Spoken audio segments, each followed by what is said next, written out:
खुला और बी को कर दिया बंद। ए को तो रखा बेटा खुला और बी को कर दिया क्लोज, है ना? बहुत बढ़िया।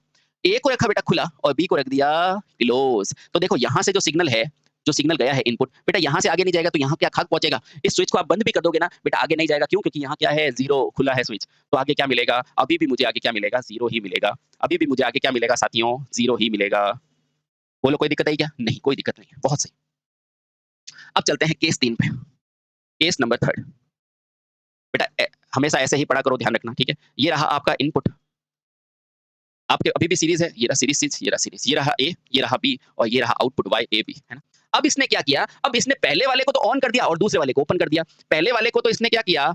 ऑन किया, यानी कि 1 किया, और दूसरे वाले को ऑफ, यानी कि इसको तो खुला ही रखा लेकिन इसको बंद कर दिया। बहुत बढ़िया। गौर से देखना बेटा, यहाँ से अगर कोई सिग्नल आता है तो ये आगे चला जाएगा, ये बंद है। तो देखो ये आगे पहुंच गया, यहाँ तक भी 1 आ गया। क्या ये 1 आगे जाएगा क्या? आप बोलोगे नहीं जा पाएगा। क्यों नहीं जाएगा? क्योंकि ये खुला है स्विच, है ना? आगे अभी भी मुझे आउटपुट में कुछ भी नहीं मिलेगा। क्यों? क्योंकि इस बार बी मेरा खुला है, ठीक है?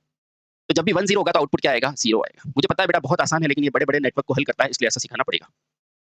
चलो, अब अंत में मैं किसकी बात कर रहा हूँ साथियों? अंत में आपको मैं केस चौथे की बात कर रहा हूँ। Case 4th। ये फिर से आपका क्या है? इनपुट है साथी। ये आपका पहला स्विच, ये दूसरा स्विच और ये y बराबर a डॉट b, ठीक है? अब देखो आपने क्या किया, इस a को भी क्या कर दिया? बंद कर दिया, b को भी बंद कर दिया। इसमें भी 1 है, b में भी 1 है, यानी कि ये भी मेरा बंद है पूरा परिपथ, ये भी। तो यहाँ से देखो 1 डालोगे तो ये 1 यहाँ पहुँच जाएगा और ये आगे भी बंद है तो यहाँ पहुँच जाएगा और आउटपुट में मुझे 1 मिला कि नहीं मिला। ध्यान रखना बेटा, इसीलिए इसे गुणा गेट बोला जाता है, क्योंकि तभी गेट का इनपुट उच्च आएगा जब मेरे दोनों क्या हो? दोनों क्या हो? उच्च हो। यही इस गेट की खूबसूरती है। तो ध्यान रखना, इस पॉइंट के लिए लिखो बेटा, इस गेट के अंदर तभी आउटपुट उच्च आता है जब दोनों गेट क्या होते हैं? इनपुट आते हैं। तो ये पॉइंट ध्यान रखना, नोट करके लिखो। एंड गेट का, एंड गेट का, एंड गेट का आउटपुट तभी उच्च आता है, तभी उच्च होता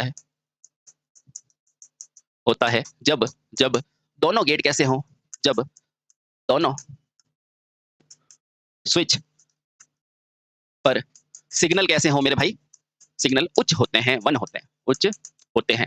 बहुत बड़ी से बड़ी परीक्षा में और छोटी से छोटी परीक्षाओं में ये प्रश्न पूछा गया है, और कितना आसान प्रश्न है कि आउटपुट उच्च कब होगा? जब दोनों होंगे उच्च, है ना? चाहे मल्टीप्लाई भी करके देख लो, 0 से 0 मल्टीप्लाई करोगे तो 0 आएगा, 0 से किसी भी संख्या को मल्टीप्लाई करोगे तो 0 आएगा, बिल्कुल। और एक पॉइंट और लिखो यहाँ से नोट के अंदर, क्योंकि इस गेट में स्विच सीरीज में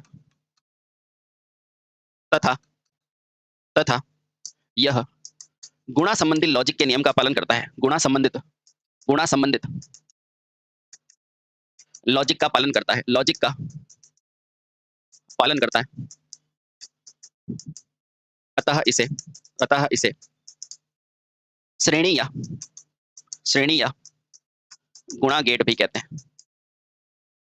बोलो भैया ऐसा क्वेश्चन आएगा तो आप कर पाएंगे? आप कहेंगे सर अब तो हम हंसते हंसते इस क्वेश्चन को नस्त नाबूद करने वाले, ठीक है? देख लो आराम से, क्या इस क्वेश्चन को कर पाएंगे आप? आप कहेंगे बिल्कुल कर पाएंगे, ठीक है? तो अभी हमने पढ़ा बेटा नॉट क्या होता है, एंड क्या होता है, इसमें स्विच कैसे बनता है, हर चीज को देख लो बेटा, क्योंकि हर मुश्किल चीज से पहले एक आसान कड़ी होती है जिसे हम आसान समझ के छोड़ देते हैं और वहीं से हमारी पढ़ाई का पतन शुरू हो जाता है, ठीक है? तो बस हंसते रहे, मुस्कुराते रहे, और हम फिर से मिलते हैं अगले लेक्चर में। Thank you so much.